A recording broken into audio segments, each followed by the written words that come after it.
When I first met Kyle, he seemed like the perfect roommate. Quiet, tidy, and always prompt with his share of the rent. I had just moved to the city for a new job, and finding a decent apartment within my budget had been a nightmare. So, when Kyle responded to my ad with a recommendation from his previous landlord, I felt like I had hit the jackpot. The first few weeks were uneventful. We exchanged pleasantries and the occasional conversation, but mostly kept to ourselves. He worked late hours, often coming home well after I had gone to bed, and he never complained about the noise when I woke up early for work. One night I was sitting in the living room, scrolling through my phone, when Kyle walked in. He looked different, disheveled almost. His normally neat hair was tousled, and there was a distant look in his eyes. "You okay, man?" I asked, trying to keep my voice casual. "Yeah, just a rough day at work," he replied, forcing a smile that didn't reach his eyes. He disappeared into his room before I could say anything else. Over the next few days, I started noticing little things. Kyle's room, which had always been impeccably neat, began to look like a tornado had hit it. He seemed more withdrawn, barely acknowledging me when our paths crossed. I chalked it up to stress. Work could do that to a person after all. Then came the night I woke up to the sound of something shattering. I bolted upright in bed, heart pounding.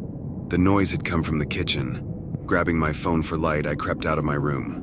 The kitchen was a mess. Plates and glasses lay shattered on the floor, and in the middle of it all stood Kyle. He was barefoot, staring blankly at the destruction around him. "Kyle, what the hell happened?" I demanded, my voice shaking. He looked up at me, eyes wide with confusion. I don't know. I don't remember."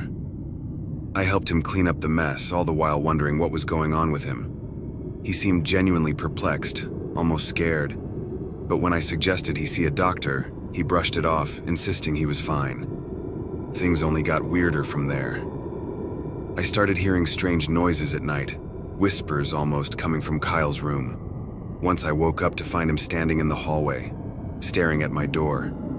When I called his name, he blinked and walked back to his room without a word. I knew something was seriously wrong, but I didn't know how to help him. He refused to talk about it, and I was beginning to feel unsafe in my own home. One evening, after a particularly long day at work, I came home to find the apartment in darkness. The only light came from Kyle's room, a faint glow seeping under the door. I hesitated, then knocked gently. "Kyle, you in there?"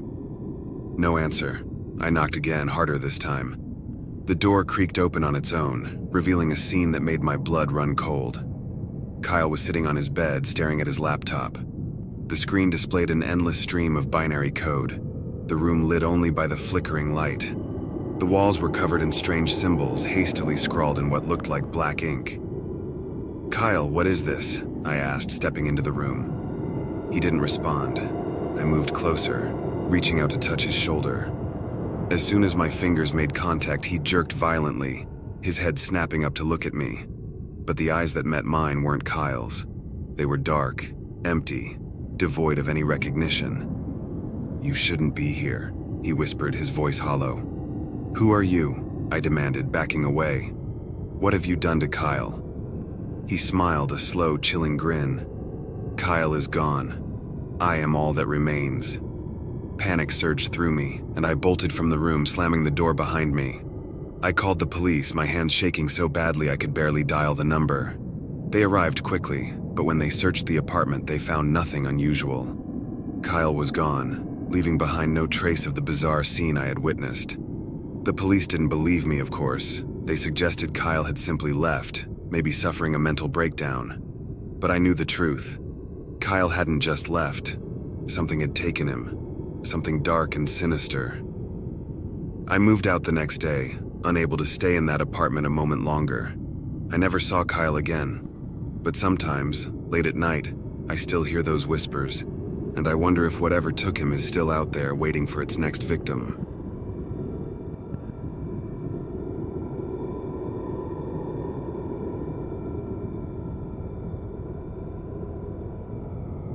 The roommate from hell. I'd always considered myself lucky. Throughout college, I had never experienced the dreaded roommate from hell that so many of my friends complained about. That was until I moved into my new apartment. It seemed perfect. Close to campus, affordable rent, and a charming old Victorian house converted into apartments. The landlord informed me that my roommate was a quiet, introverted girl named Lily, who mostly kept to herself. Sounded ideal to me. Lily was already moved in when I arrived. Her room was at the far end of the hallway, the door always closed.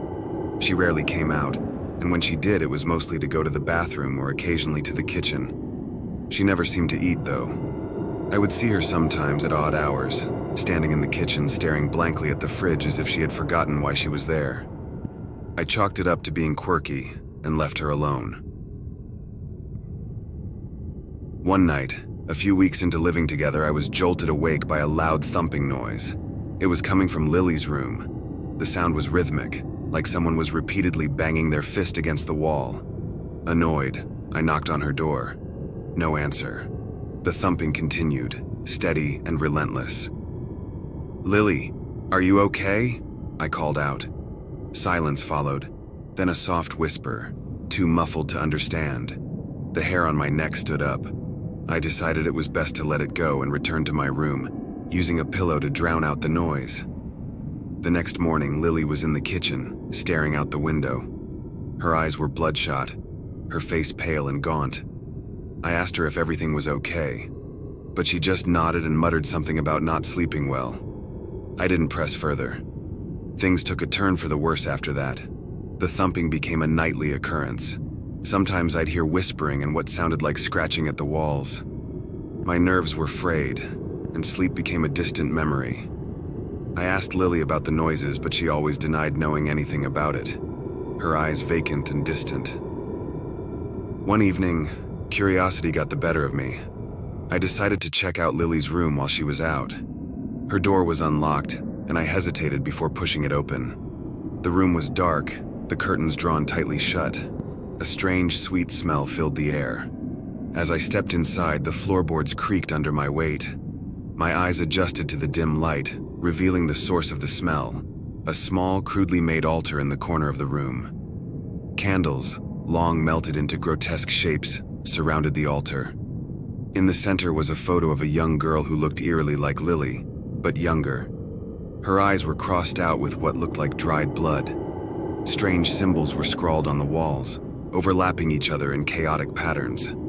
The sight made my stomach churn. A sudden noise behind me made me jump. I turned to see Lily standing in the doorway, her face twisted in anger. "You shouldn't be in here," she hissed. Her voice was low and menacing, a far cry from her usual soft-spoken demeanor.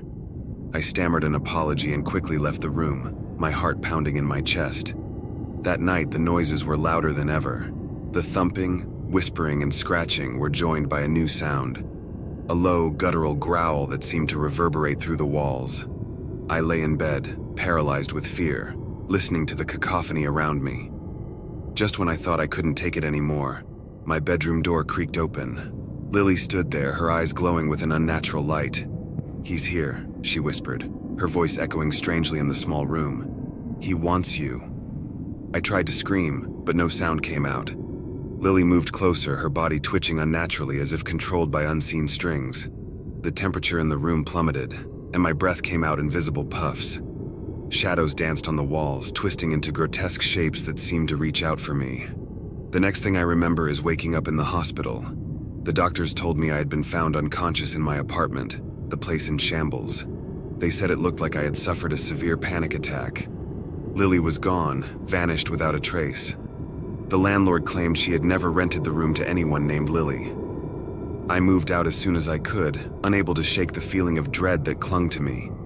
To this day, I don't know who or what Lily was, but I do know one thing. Some roommates are worse than nightmares.